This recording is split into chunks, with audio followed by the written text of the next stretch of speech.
고맙고 감사합니다. 이 시간에도 우리 주님의 은혜 가운데 저희가 매 순간순간을 살며 오늘도 이렇게 거룩하고 복된 주일 아침을 맞이하여 서로 얼굴을 보면서 함께 우리 하나님을 찬송하고 예배할 수 있도록 하시니 참 감사합니다.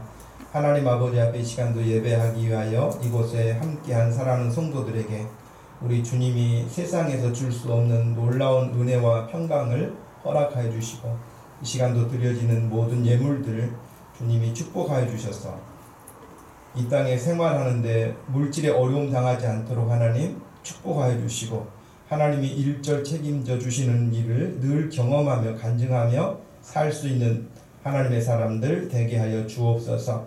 사랑하는 모든 성도들의 직장 생활도 사업장도 학업도 가정도 평안케 하여 주시기를 원하며 예수님의 이름으로 기도합니다.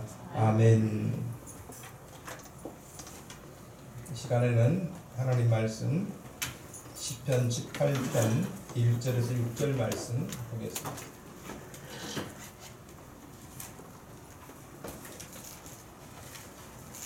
시편 18편 1편에서 6절 말씀입니다.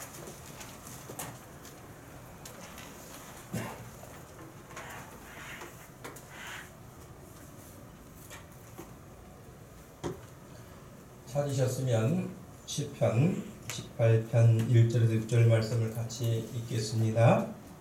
나의 힘이신 여호와여, 내가 주를 사랑하나이다. 여호와는 나의 반석이시요 나의 요새시요 나를 건지시는 이시요 나의 하나님이시요 내가 그 안에 피할 나의 바위시요 나의 방패시요 나의 구원의 뿌리시요 나의 산성이시로다.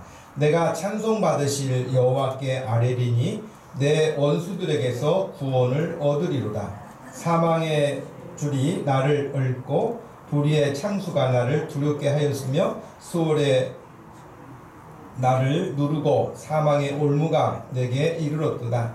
내가 환난 중에서 여호와께 아뢰며 나의 하나님께 부르짖었더니 그가 그의 성전에서 내 소리를 들으시며 그의 앞에서 나의 부르짖음이 그의 귀에 들렸도다. 아멘. 나의 힘이신 하나님. 1절 말씀, 나의 힘이신 여호와여, 내가 주를 사랑하나이다. 여러분은 힘이라고 하면 어떤 것이 가장 먼저 생각나십니까? 저 사람 힘 있는 사람이야. 그러면 우리는 그런 1차적으로 육체적인 어떤 힘을 생각할 수도 있죠. 저 사람 힘세. 뭐 옛날에는 뭐 팔씨름 같은 경우도 뭐 자주 한다거나 그러면서 힘이 세다 이렇게 이야기도 하죠. 국어사전에서는 힘에 대해서 이렇게 설명을 했더라고요. 사람이나 동물이 몸에 갖추고 있으면서 스스로 움직이거나 다른 물건을 움직이게 하는 근육작용을 힘이라고 한다. 그렇게 돼 있어요. 그러니까 여러분, 사람이 근육이 없으면 힘이 없는 거 맞잖아요. 근육. 또 일이나 활동에 도움이나 의지가 되는 것을 힘이라고 말하고 어떤 일을 할 수 있는 능력이나 역량을 또 힘이라고 말한다라고 정의하고 있습니다. 근육작용, 또 도움이나 의지가 되는 것 혹은 능력을 말한다 이렇게 표현하는 것들이 다 이 힘이라고 하는 것을 잘 표현하고 있다고 생각을 합니다. 우리도 모르는 사이에 어떻게 보면 힘이라는 단어를 많이 써요. 사실은 여러분들이 뭐 권력 하면 그때 끝에 역자가 힘력자잖아요. 아주 권력자야, 권력이 있어. 돈이 많은 사람을 보고 뭐라고 합니까? 저 사람 재력가야, 뭐 이런다고 합니다. 뭐 좋은 대학을 이게 나왔다거나 그러면 저 사람 학력이 뭐 대단해, 학력. 다 그렇게 말하잖아요.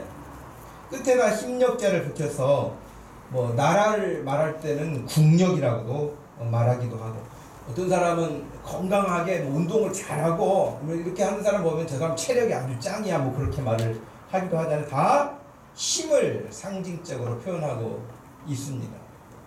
뭐 우리 몸만 그런 건 아니죠. 사실은 저 사람은 정신력이 대단해. 정신력, 정신에 힘이 있대요.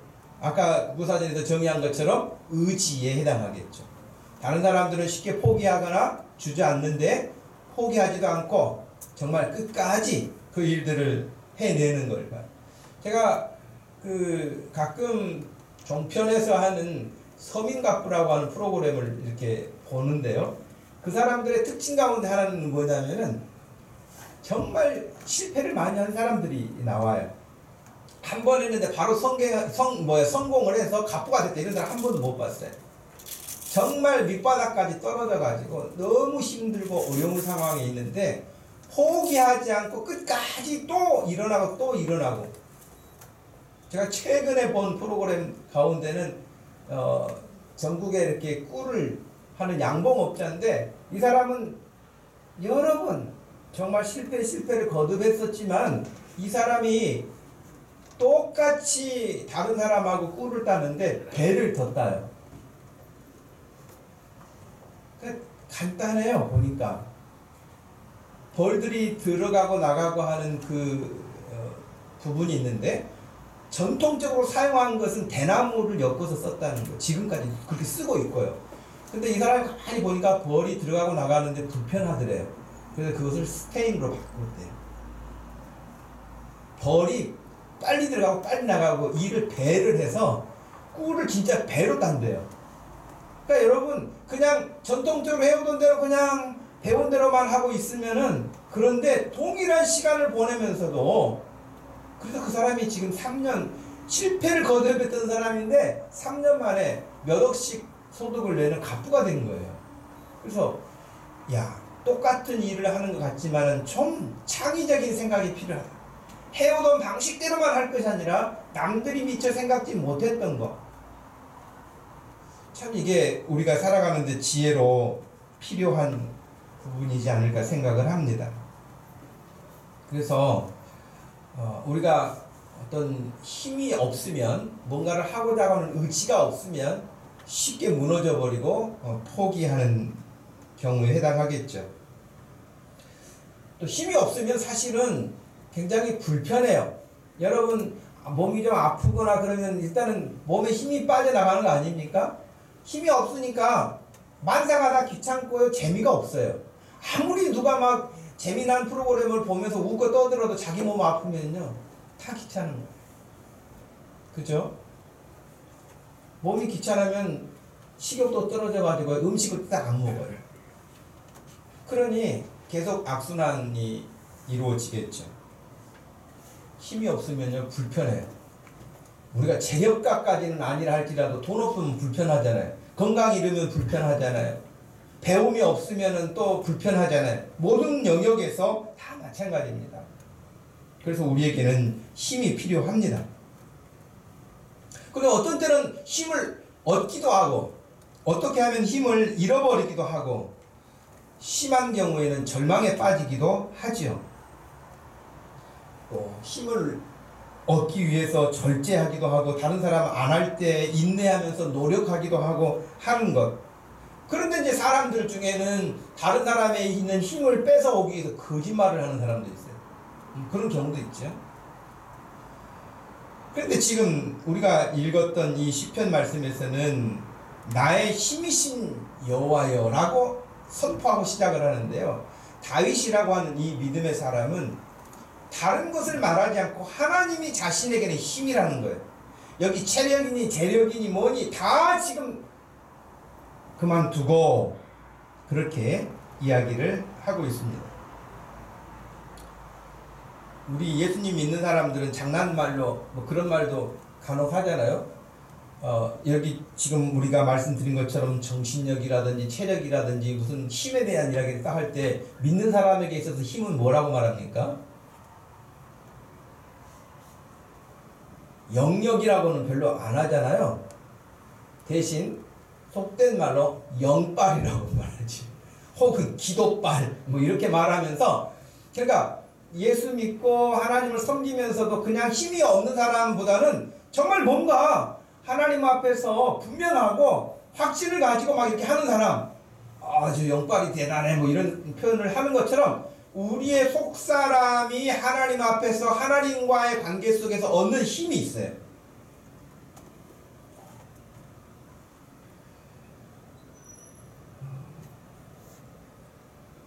근데 우리가 지금 살고 있는 2020년은 막 환경으로 말한다면 힘을 지금 막 공급받을 그런 환경이 못 되잖아요. 코로나19라고 하는 이 바이러스로 인하여서 세계적으로 지금 30만 명 이상이 사망했고, 지금 수백만 명이 지금 감염된 상태에서 곧 1000만 명이 넘어가겠죠. 두려워하죠. 처음에는 열심히 방역하고 다 하면 이렇게 끝날 줄 알았는데 그렇지 못한 일들을 보면서 두렵잖아요. 부담스럽잖아요. 여러분도 갑자기 안 나오던 기침이 몇 번 나오고 그러면 좀 신경 쓰이지 않아요? 내가 오늘 만난 사람은 누군가 혹시 뭐가 나한테 왔나? 그럼 부담이 된다는 거예요.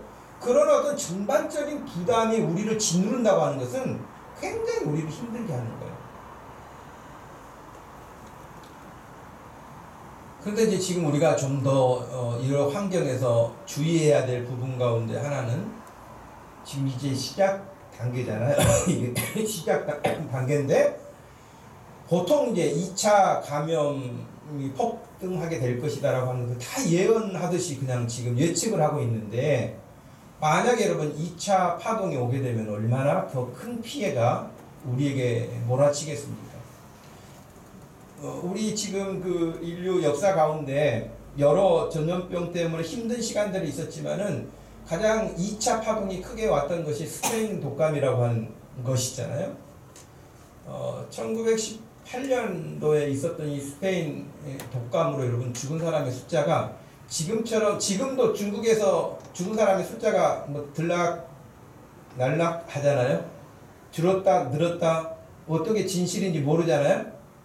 마찬가지. 그런데 1918년도니까 뭐 얼마나 정확하겠어요. 그래서 자료들을 찾아보면은 어떻게 나오냐면 스페인 독감으로 죽은 사람이 2천만 명에서 1억 명이에요. 그럼 8천만 명의 숫자가 오차가 있다는 건데 뭐 어떤지는 모르겠지만 분명한 것은 5천만 명 이상의 숫자는 죽었다고 나왔어요. 독감으로. 근데 2차에 더 많은 사람이 죽었고요. 우리나라가 그 당시에 일제강점기 아닙니까? 우리나라 그때 인구가 1750만 명 정도였대. 1912년도에, 18년도에. 그런데 감염된 사람들이 175만 명이었어요. 그리고 사망자가 14만 5천 명이었어요. 어마어마하죠. 그러니 그때 비한다면 지금 그래도 우리는 굉장히 양호한 상태잖아요. 어떻게 지금 감염 누가 확진 받으면 우리 스마트폰으로 연락이 와가지고 우리가 주의할 수 있도록 하는 이런 부분들까지 되어 있는, 그 당시에는 아무것도 모르는 거잖아요. 여러분 세문안교회 광화문에 가면은 세문안교회가 있는데 세문안교회가 어떻게 세워졌냐면 선교사님들이 1884년도에 우리나라에 들어왔는데 들어와서 2년 정도 지났는데 콜레라라고 하는 것이 그 당시 굉장히 유행했어요. 그래서 사람들이 많이 죽었는데 선교사님들이 이제 서양 의술을 가지고 우리나라는 뭡니까? 그전에는 다 침맥해가지고 침 맞고 하는 그런 거 한약이잖아요. 근데 이제 서양 의료 기술들을 이렇게 들여오면서 선교사님들이 열심히 노력했는데도 불구하고 크게 예방이 안 됐어요. 그러다가 다시 한 15년 정도 지나고 난 다음에 또 2차 콜레라가 왔는데 그때는 선교사님들 사역이 좀 더 왕성해지면서 많은 사람들을 예방하고 주사를 맞고 이런 걸 해서요 고침을 받았어요. 그때 교회와 선교사님들이 앞장서서 그 예방을 했거든요. 그때 고종이 감동을 받아가지고 하사금을 내려줘요. 그래서 그것이 종잣돈이 돼가지고 세문안교회를 세운 거예요. 왕이 하사금을 내려가지고 세운 교회 가운데 하나라고 이야기할 수 있습니다.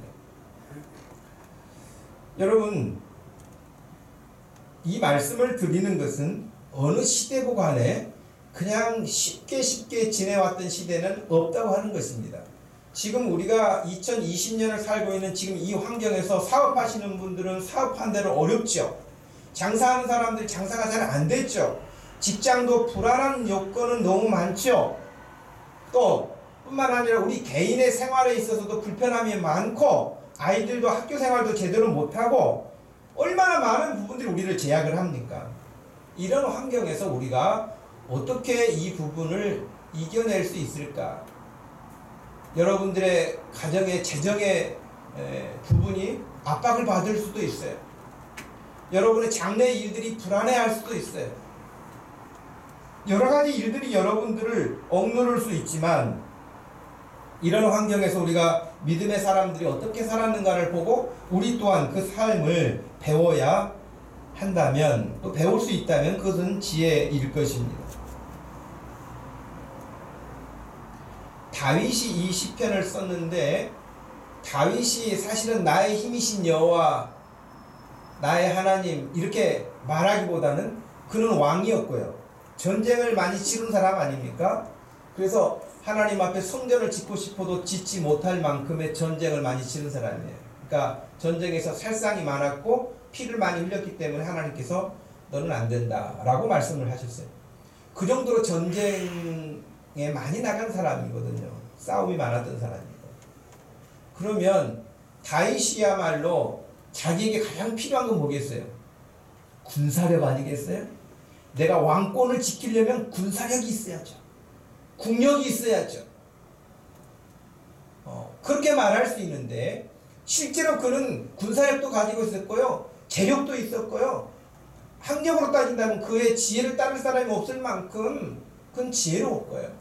모든 것들을 다 갖추고 있는 사람이었는데도 불구하고 그는 그 어떤 것도 말하지 않고 자기에게 유일하게 힘이 되신 하나님이 계신다고 고백하고 있는 것입니다. 체력도 바닥이 날 때가 있어요. 재력도 끝날 때가 있어요. 국력도 힘을 잃을 때가 있어요. 다 이런 것들은 유한해요. 영원하지가 않아요.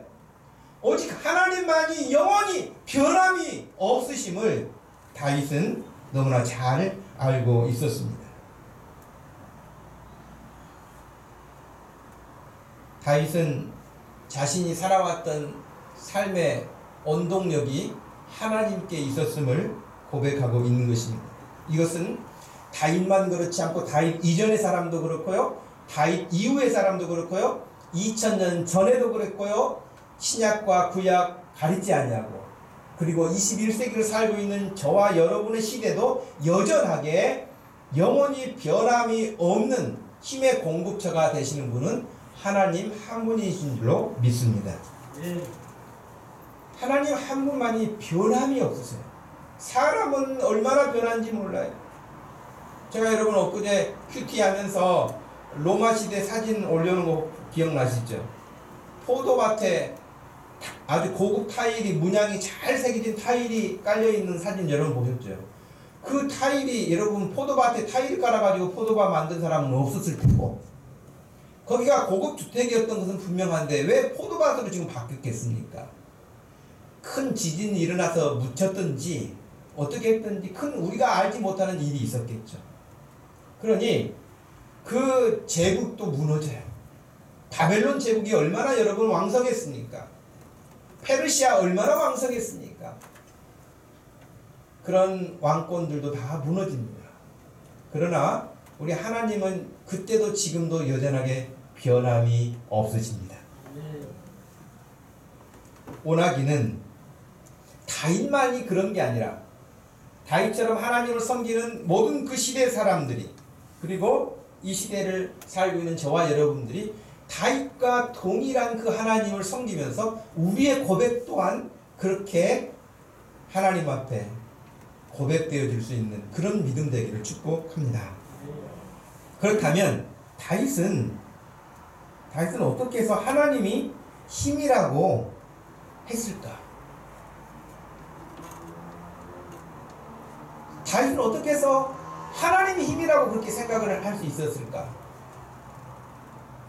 자기가 전쟁 치르면 하나님이 천군 천사를 막 내려보내서 하늘로부터 불만을 탄 군사들이 내려와가지고 적군을 싹 물리치고 자기는 쉽게 전쟁을 승리한 그런 사람이었는가? 돈이 없을 때 하나님이 은행장을 보내셔가지고 돈을 마차에 싣고 왔는가? 그런 적은 없거든요. 그렇지 않아요? 여러분 성경 읽으면서 하나님이 돈을 싣고 다윗에게로 보내셨더라 이런 장면이 없어요.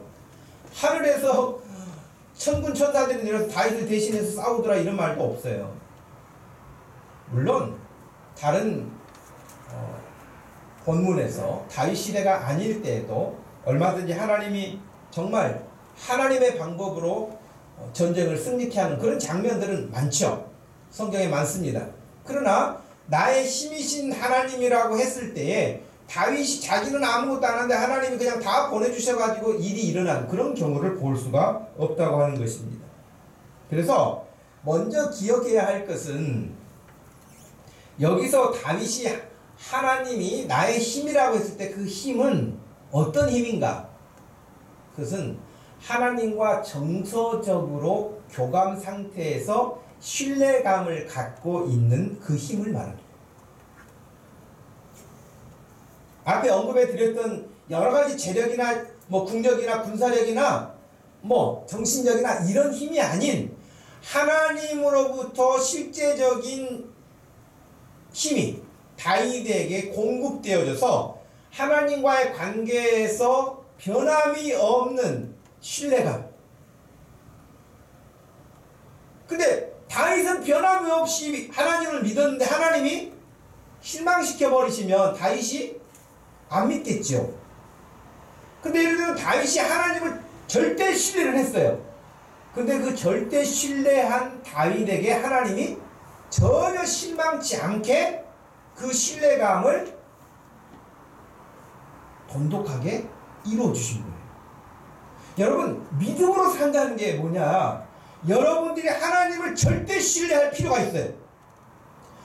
하나님을 50% 믿고 또 운이 좋으면 50%는 되겠지, 이런 게 아니고 그냥 하나님 아니고는 방법이 없습니다 라고 하나님을 절대 신뢰하는 그 절대 신뢰를 하나님이 결코 실망하지 않게 하신다는 거예요. 믿습니까? 그것을 지금 다윗이 말하는 그런 의미로 하나님은 나의 힘이시라는 거예요.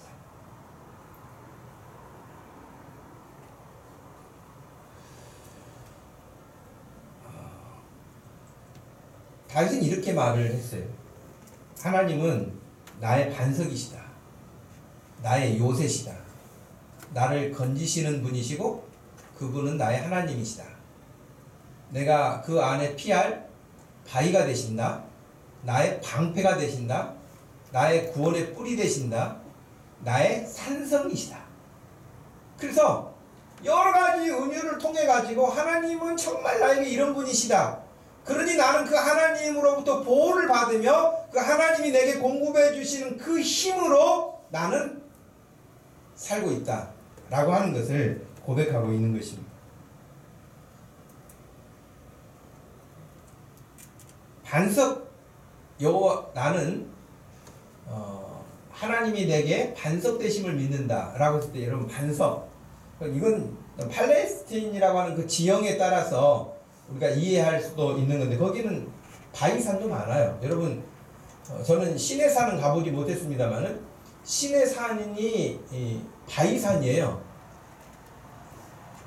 자료를 찾아보면 산이 우리가 가지고 있는 이런 산이 아니에요. 다 바위로 되어 있어요. 제가 이스라엘 갔을 때도 다른 산들 역시 아무것도 없고 그냥 모래산처럼 회색 지대로 해가지고 나무 한 그루 없이 그냥 그런 산들이 많아요. 근데 반석이라고 하는 것도 그런 바위산들이죠.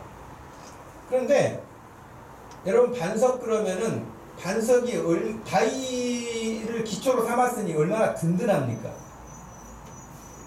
저 어렸을 때 시골에 그 지하수를 개발하는데요. 제일 처음 저희가 어렸을 때는 우물물을 길러와서 물을 사용했어요. 그 다음에는 동네 아저씨들이 삽을 파가지고 우물을 파 들어가요. 그래가지고 거기에 이제 이렇게 펌프를 묶고 자갈을 묶고 해가지고 해요. 그 샘은 깊어봐야 이제 물이 나오기 시작하면 계속 파 들어갈 수가 없으니까 나오게 되거든요. 그 깊지가 못해요. 가물면은 샘이 말라요. 그 다음에 나온 게 뭐냐? 지하수예요. 그래서 지하수 한 30m, 40m 파고 들어가면 아주 물이 잘 나오죠. 그런데 저희하고 같이 우물을 파는데 어떤 한 집은 바위가 나왔어요. 그래서 바로 지하수를 개발하자마자 깨끗한 물이 나오는 거예요. 바위에서 나오니까. 그러니까 그런 어떤 반석, 바위, 든든한 거예요. 요즘에 공사하는 사람들은 바위가 나오면 돈이 많이 들어간다고 걱정하기도 하죠. 다 깨뜨려야 되니까. 근데 그런 반석 위에 세운 것은 흐트러짐이 없잖아요. 여러분 마태복음 7장에서 예수님이 하셨던 말씀 기억나시죠? 누구든지 나의 이 말을 듣고 행하는 자는 그 집을 반석 위에 지은 지혜로운 사람 같다 그랬잖아요. 반석 위에 지은 지혜로운 사람. 어떤 사람? 어리석은 사람? 모래 위에 집을 지은 사람. 26절에 그랬어요. 그런데 25절에 27절에 보면은 동일하게 찾아오는 건 뭐냐면 비가 내리고 창수가 나고 홍수가 나고 바람이 불고 한다는 거예요. 그러면 똑같이 27절에 비가 내리고 창수가 나고 바람이 불어오는데 그 집에 부딪힐 때에 모래 위에 지은 집은 무너진다는 거예요. 모래 위에 지었기 때문에. 그러나 반석 위에 지은 집은 주초를 반석 위에 놓았기 때문에 그런 것이 와서 부딪히되 무너지지 않는다는 거예요. 지금 다윗이 하나님을 향해서 하나님은 나의 인생의 반석이 되시는 분이십니다. 모래가 되시는 분이 아니에요. 반석이 되신 분이기 때문에 그분이 변함이 없기 때문에 바람이 불고 비가 내리고 홍수가 와서 부딪혀도 흐트러짐이 없는 거예요.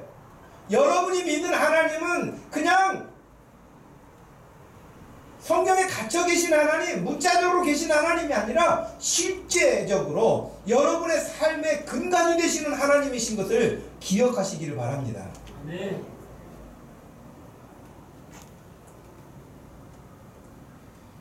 또 뭐라고 말했냐면 반석이시라고 말씀을 했을 뿐만 아니라 요새라고 그랬어요. 요새. 여러분 요새가 뭡니까?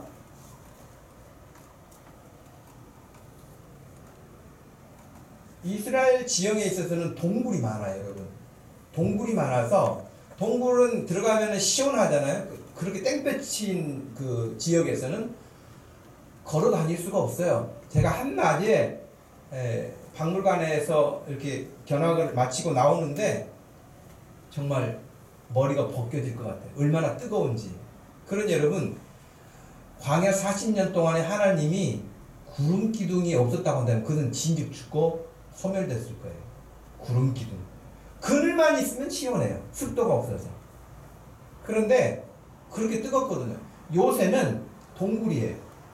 바위 안에 높은 곳에 있는, 그래서 쉽게 무너뜨릴 수 없는 곳이 그런 환경을 가지고 있었기 때문에 다윗이 반석도 되어주시지만은 요새가 되어주시는 하나님이시라고 그렇게 고백하고 있습니다. 근데 북한은 여러분 요새를 다 어디다 해놨습니까? 예, 땅 속에 해놨는데 뭐 자료들을 보면은 우리 공격하기 위해서 뭐 포드를 다 이렇게 설치했는데 공격하고 잽싸게 밑으로 내려가는 거예요. 그럼 우리나라는 공격해봐야 아무 손해를 안 보는 거예요. 자기는 피해를 안 보는 거예요. 그래서 잠잠해지면 올라와서 또 쏘고 땅으로 내려가고 그러는 거예요. 우리가 싸우면 굉장히 불리하지 않겠어요? 그리고 김정은이 같은 경우에는 전쟁이 일어나면은 미로같이 다 지하에 동굴을 파놨는데 지하 300m라고 그래요. 지금 여러분 참고적으로 기억하실 것은 우리나라도 만에 하나 전쟁이 일어나가지고 여러분들이 피해야 된다. 그러면 어디가 제일 안전하느냐? 대한민국에서. 예. 숭실대역 지하철역이 제일 깊다고 그래요. 그리 가시기 바랍니다. 가다가 뭐 일이 또 만날 수도 있겠지만 아무튼 지하 300m까지 다 요새를 만들어 놔서 그러면 우리는 북한하고는 이제 싸움 못 하겠네? 그럽니까? 29일자 제가 신문을 보니까 현무 4 무기를 개발했는데 지하 300m 파괴력. 한쪽에서 방어하기 위해서 그렇게 만들면 또 한쪽에서는 공격하기 위해서 하는 거예요. 여러분 아무리 그런 부분들을 깊이 또 뭔가 한다면 거기에 대응이 나와요. 그러나 하나님이 요새가 되어주시면 그 누구도 하나님을 무너뜨릴 수가 없어요. 그 누구도.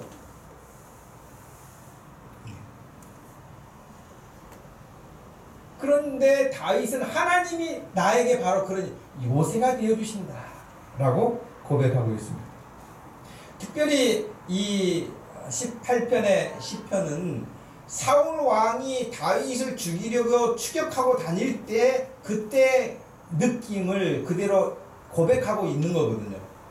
그때 지금 동굴에 엔게디 동굴이라고 하는 동굴에 숨어 있었거든요. 그러니까 지금 요새라고 하는 말도 그런 의미일 거예요. 그는 또 다른 곳에서 이렇게 고백했어요. 시편 31편에서도 여호와여 내가 주께 피하오니 나를 영원히 부끄럽게 하지 마시고 주의 공의로 나를 건지소서. 2절 3절 한번 읽어보실까요?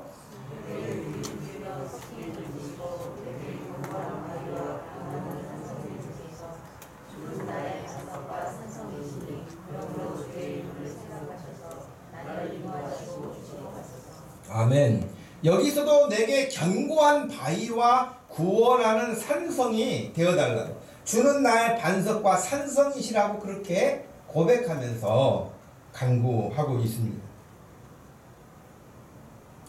우리가 뭐 한 절 한 절 다 살필 수는 없습니다만은 시편 23편 말씀에서도 다윗은 자신이 사망의 음침한 골짜기로 다닐지라도 내가 해를 두려워하지 않을 것은 그랬어요. 주께서 나와 함께 하시기 때문이다. 주의 지팡이와 막대기가 나를 안위하시기 때문이라고 했습니다. 우리가 읽었던 6절까지 짧은 9절 안에서도 다윗 역시 어려운 사망의 음침한 골짜기를 거니는 것과 같은 그런 환경에 있었습니다.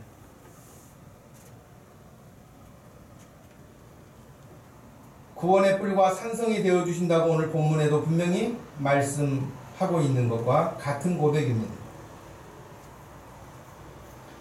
오나기는 여러분이 오늘 나오셔서 예배하고 있는 그 예배를 받고 계시는 하나님, 그 하나님과의 관계 속에서 여러분이 정말 절대 신뢰하는 하나님, 그 하나님과의 관계로 말미암아 그분이 주시는 정서적인 여러분의 근심되고 걱정되고 두려워하는 것들이 다 사라지고 그 하나님이 일절 여러분을 붙들고 책임져 주시는 것을 기대하시길 바랍니다.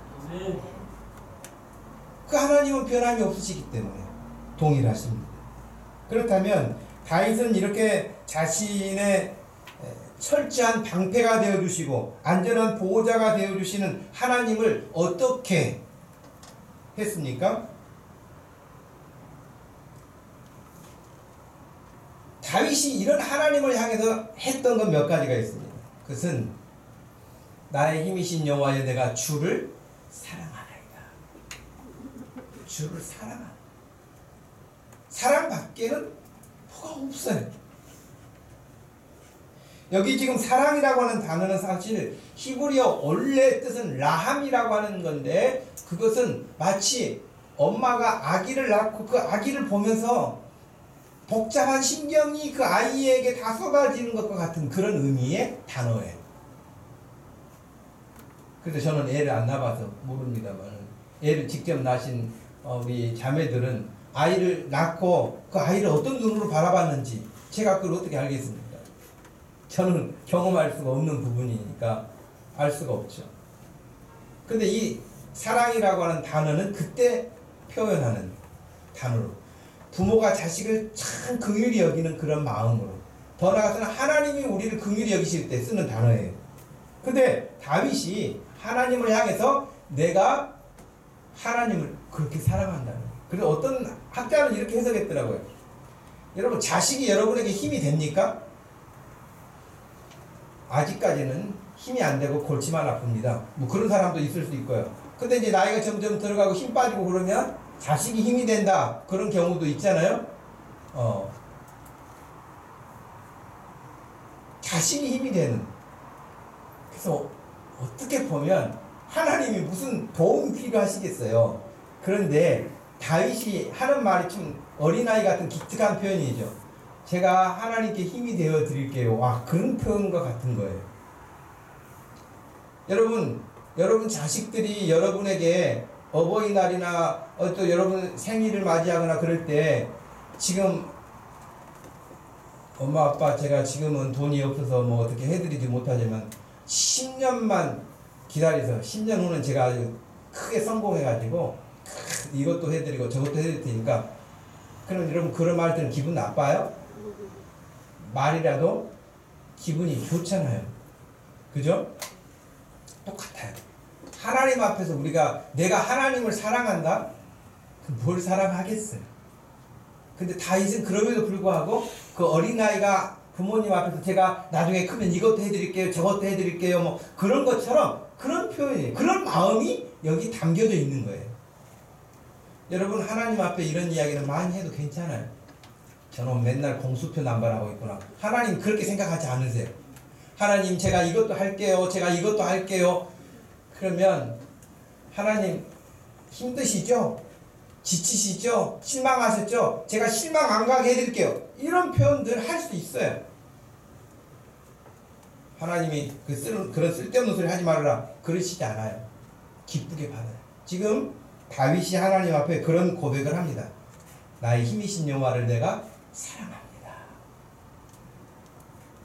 내가 찬송받으실 하나님께 여호와께 내 원수들에게서 구원을 얻으리로다 하면서 내가 환난 중에 여호와께 아뢰며 나의 하나님께 부르짖었더니 라고 하는 표현 3절 6절 말씀에서 아뢰니 6절에 아뢰니 부르짖었더니 다 하나님을 향해서 처음에 말씀드린 것처럼 정서적으로 유대가 돈독한 것이죠. 흐트러짐이 없는 것이죠.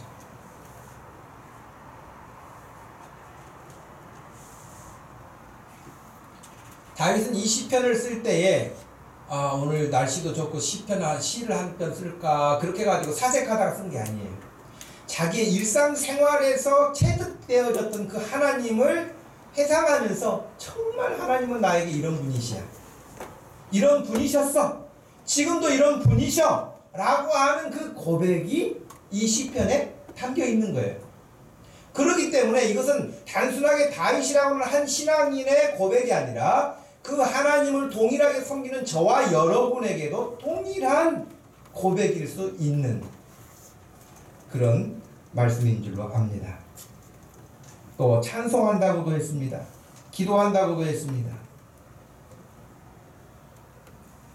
하나님을 사랑하고 하나님께 찬송을 드리고 하나님께 기도하는 사람은 다른 어떤 것 하지 않고 가장 소중하게 하나님을 제일 먼저 제일 첫 번째로 생각하는 그런 사람의 신앙이죠.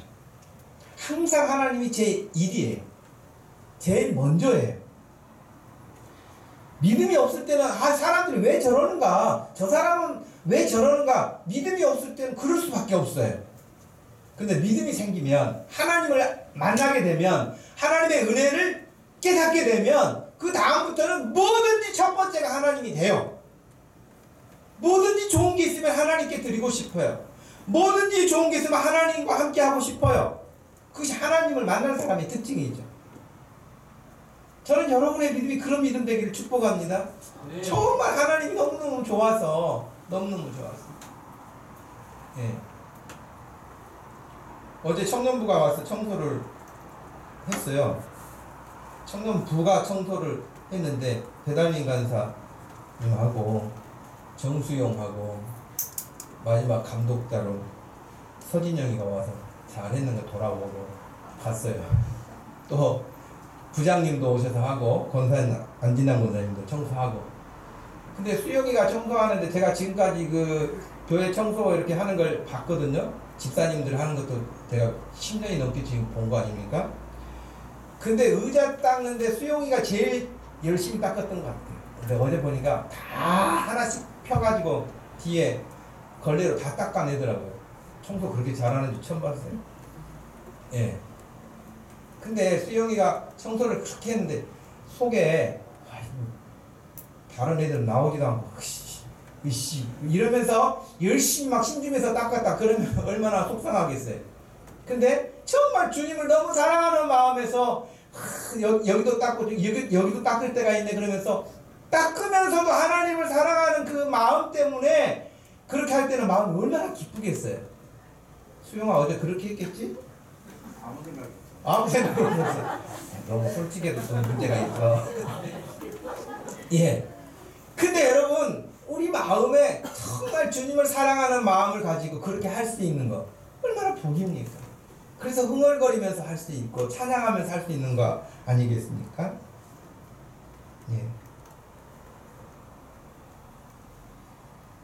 이런 하나님을 어떻게 찬양하지 않을 수 있겠느냐고 다윗은 말하고 있는 것입니다. 어찌 그분께 기도하지 않겠느냐고 하는 것입니다. 코로나19로 우리가 조심해야 될 것이 많이 있지만 그렇다고 거기에 짓눌려 살아서는 안 됩니다. 그런 중에도 내가 해야 될 일이 무엇인지 하나님 앞에 우리가 할 수 있는 일이 무엇인가를 찾아내서 창의적으로 하나님 앞에 하는 것. 그 중에 하나가 여러분 지금 온라인 수요 기도회 같은 거 아닙니까? 온라인 기도회 같은 경우 그전에 생각하지 않았었는데 코로나로 인해서 우리가 이것도 할 수 있겠구나, 우리도 유익하게 쓸 수 있겠구나 해서 하는 거 아닙니까? 그런 여러분 코로나19의 분위기에 눌리지 마시고 그 환경에서 어떻게 하나님을 더 세밀하게 사랑할 수 있는지를 찾아내서 함께 할 수 있는 지혜가 있기를 축복합니다. 그런 믿음으로 우리가 나가야죠. 여러분 코로나19 때문에 사람들이 굉장히 조심조심하는데 여러분 우리 교회 어느 때라도 오시면 거의 예배당이 비어있지 않습니까? 그러니 혼자 오셔서 조용히 하나님과 대면하는 그런 시간 가지면 얼마나 좋아요. 물론 여러분이 집에서도 기도하실 수 있죠. 여러분은 직장에서도 기도할 수 있죠. 그러나 하나님께 예배드리는 장소를 우리가 마련하고 여기서 하나님께 찬송하고 은혜를 받는 이 장소에 와서 아무도 없는 그 시간이지만 조용히 하나님과 1대1로 묵상하고 교제하고 기도하고 정말 하나님이 나의 힘이 되십니다라고 고백하는 그런 믿음 얼마나 귀합니까?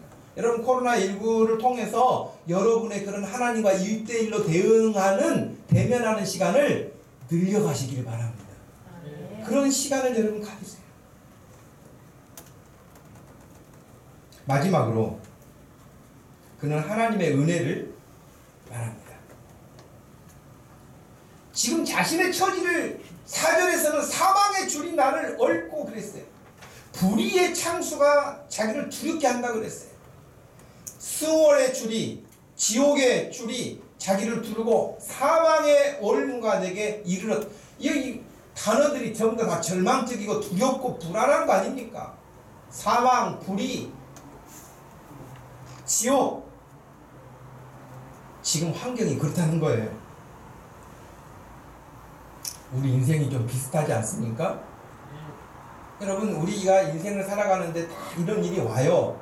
사망의 줄이 나를 얽어매는 것처럼 그렇게 와요. 어려운 일이 안 오지 않습니다. 다 와요.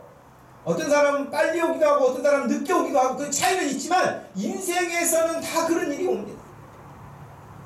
불의의 창수가 나를 두렵게 했다는 거예요. 억울하다는 거예요. 억울하게 당하는 거예요. 그럴 때 하나님이 자기 힘이 되시는 거예요. 지옥에 떨어질 만큼 지금 두려움, 그런 상황에서도 하나님이 자기에게 힘이시라는 거예요. 왜? 거기서 자기를 건져 올리실 분은 하나님이시기 때문에. 믿습니까? 네. 여러분의 형편과 처지를 절망하지 마시고 지옥 같은 곳이라 할지라도 그 상황에서 나를 건져 올리실 분은 하나님이신 것을 믿으십시오. 네. 그리고 그 하나님께 기도하십시오.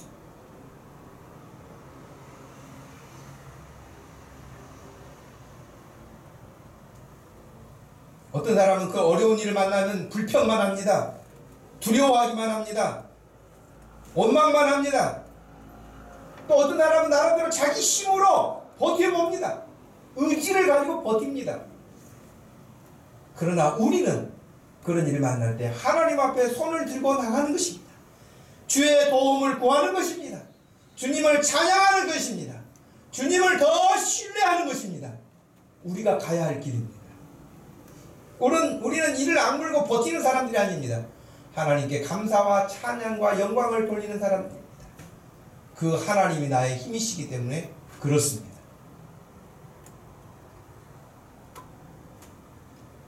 6절 말씀에 내가 환난 중에서 여호와께 아뢰며 나의 하나님께 부르짖었더니 그가 그의 성전에서 내 소리를 들으시며 그의 앞에서 나의 부르짖음이 그의 귀에 들렸도다. 아멘.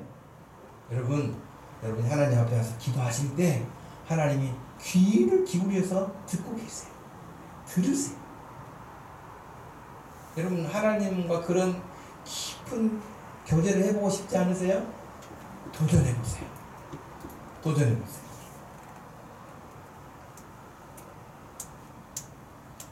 여러분이 잘 아시는 그 찬양 가운데요, 아무것도 두려워 말라라고 하는 찬양, 복음성가 우리도 많이 불렀고, 이 노래를 부른 가수가 이연수라고 하는 CCM 가수인데요, 찬양 5집에 실려 있어요, 이 노래가. 근데 이 자매는 20살에 결혼을 했어요. 결혼을 굉장히 일찍 했죠. 20살에 결혼을 해가지고 25에 아이가 둘이었어요. 은영이가 몇 살이니? 27. 근데 이 연수라고 하는 자매는 25이 내가 둘이었다. 근데 활발하게 CCM 가수로 활동하고 있었는데 어느 날 자기의 큰 어려움이 왔어요. 27에 유방암이 왔어요. 한 번 더 수술을 하게 되는, 수술을 2번 하게 되는데요. 이분의 간증을 제가 읽어보고 또 들어보기도 했는데, 병원에 입원해서 수술은 처음 해보는 거니까요. 여러분 수술 환자 데리러 오는 수술 이동용 침대가 있잖아요. 그런데 그게 고무바퀴로 조용하게 오지 않아요. 덜컥덜컥 하면서 굴러오는 소리가 들려요. 근데 자기가 병실에 딱 누워있는데 아무래도 그 소리가 자기를 데리러 오는 것 같은 그 불안한 느낌. 근데 자기 병실 앞에 오더니 덜컥 소리가 멈추더니 이연수 씨 딱 그러더라는 거예요. 그래가지고 수술 이동용 침대에 누웠는데 하나님께 기도해야 되겠는데 하나님 딱 그 말만 하고 말이 안 나오더래요. 예. 말은 안 나왔는데 자신이 복음성가 가수여서 그랬는지 모르지만 찬양이 가사가 떠올랐대요. 내가 주인 삼은 모든 것 내려놓고, 이 찬양 가사가 떠오르더라는 거예요. 지금 이동용 수술대 침대 위에 누웠는데, 그러면서 내가 주인 삼은 모든 것 내려놓고, 불안한 마음, 마취를 해서 몇 시간 후에 내가 깨어날 수 있을까? 안전할 수 있을까? 오만 생각이 교차되는 순간에 내가 주인 삼은 모든 것 내려놓고 내 주 대신 주 앞에 나가 내가 사랑했던 모든 것 내려놓고 주님만 사랑해 라는 그 복음성가가 생각납니다. 입으로 소리를 내서 찬양은 못했지만 자기의 마음으로 찬양을 하고 있었다는 거예요. 거친 풍랑에도 깊은 바다처럼 나를 잠잠케 해. 주 사랑 내 영혼의 반석 그 사랑 위에 서리 하면서 수술실도 들어갔다. 그렇게 고백을 합니다. 물론 그는 정말 어려운 이 치료를 이겨내기 위해서 많은 고생을 했다고 그의 간증을 보면 나옵니다. 8번의 항암 치료를 받고 33번의 방사선 치료를 받았다고 하니까 굉장히 사람을 지치게 하는 치료였죠. 그러면서 가족들을 위해서 힘든 내색을 하지 않고 지냈는데 육신적으로 가장 고통스러운 순간이었지만 분명한 건 주님이 함께 계신다는 것을 느끼며 행복한 시간이기도 했다고 고백을 합니다. 그러면서 그가 그때 불렀던 노래가 바로 아무것도 두려워하지 말라는 곡이었습니다. 그 곡을 여러분 보시면 아무것도 두려워 말라. 주 나의 하나님이 지켜주시네. 놀라지 마라. 겁내지 마라. 주님 나를 지켜주시네. 내 마음이 힘에 겨워 지칠지라도 주님 나를 지켜주시네. 세상의 험한 풍파 몰아칠 때도 주님 나를 지켜주시네. 주님은 나의 산성, 주님은 나의 요새, 주님은 나의 소망, 나의 힘이 되신 여호와. 아멘. 다윗만 고백하는 게 아니더라고요. 이 자매도 그렇게 고백하세요. 이 찬양을 부르는 사람들도 그렇게 고백할 수 있지 않습니까, 여러분? 우리 이 찬양 한번 같이 한번 드리면 어떨까 싶어요. 아무것도 두려워 말라. 주 나의 하나님이 지켜. 여러분이 지금 어떤 형편에 있는지 제가 다 알 수 없어요. 여러분의 마음에 두려워하게 하는 게 뭐가 있는지 모르겠어요. 그래, 두려워하지 말라고 하나님 말씀하시니 두려워하지 않기를 바랍니다.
그 자매는 자신의 아무것도 두려워하지 말라는 그 책에서 이렇게 고백하고 있더라고요. 믿음이라는 것은 나의 무능력함을 하나님 앞에 인정하고 그분의 능력이 내게 임하기를 바라는 간절한 마음 아닐까. 이 막무가내의 믿음을 하나님께서 기쁘게 받으셨는지 나에게 섬세하게 응답하셨다. 고통 중에 눈물 가운데 찬양 가운데 말씀 가운데 잠잠히 하나님이 임재하심을 경험케 하셨다. 내 기도 수첩에 빼곡히 적어둔 것들, 가족 전도, 재정 문제 해결, 사역의 길에 대한 확신, 몸이 건조한 신앙생활 속에서 하나님을 깊이 체험하는 은혜를 경험하고 싶다, 쉬고 싶다 등등의 기도 제목들이 모두 응답되었다. 20살에 결혼해서 25세 아이 둘의 엄마가 되고 27에 암이라는 병을 겪으면서 남들보다 인생을 10년 이상은 먼저 살아가고 있는 것 같다. 그래서 앞으로의 삶이 더욱 기대된다. 남들이 어쩌면 나중에 겪어야 할 일들을 나는 20, 30대에 모두 겪어버렸으니 말이다. 내 청춘을 남들보다 빨리 결혼과 사역으로 미리 던져버렸으니 앞으로 같은 나이의 사람들보다 더 멀리 볼 수 있을 것 같다. 나는 청춘을 버렸을지 모르지만 버거운 삶의 경험을 통해 하나님을 얻었다 라고 그렇게 고백합니다. 여러분에게도 이런 고백이 되어지기를 축복합니다. 모든 환경이 어려운 이 시기를 살면서 다윗처럼 고백하시기를 바랍니다. 같이 한번 우리 1절 말씀 고백해 볼까요? 나의 힘이신 여호와여 내가 주를 사랑하나이다. 한 번 더요. 나의 힘이신 여호와여 내가 주를 사랑하나이다. 기도하겠습니다. 하나님, 절절한 신앙의 고백을 우리가 어떻게 다 이해하지 못하는 부분이지만 그래도 다윗이 그 어려움 중에도 하나님을 향한 그 열망과 신앙의 기쁨과 고백이 그의 삶을 복되게 했던 것처럼 코로나19로 어둡고 힘들고 지친 환경에 있는 사랑하는 모든 성도들이 그것에 눌리지 아니하고 오히려 하나님을 찬양하며 하나님을 향하여 손을 들고 기도하며 하나님으로부터 주어지는 그 힘을 공급받아서 살아가게 하여 주옵소서. 예수님의 이름으로 기도하옵나이다. 아멘. 다 같이 자리에서 일어나셔서 나의 힘이 되신 여호와 이 찬양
지금은 우리 주 예수 그리스도의 구속하신 구원의 은혜와 우리 하나님 아버지의 극진하시고 변함없으신 그 사랑과 성령 하나님의 위로 교통하심이 오늘 하나님을 찬양하며 하나님께 기도하며 하나님이 주시는 그 힘으로 당당하게 세상 앞에 서기 원하는 사랑하는 모든 성도들 머리머리 위에 지금부터 영원토록 함께 계실지어다. 아멘.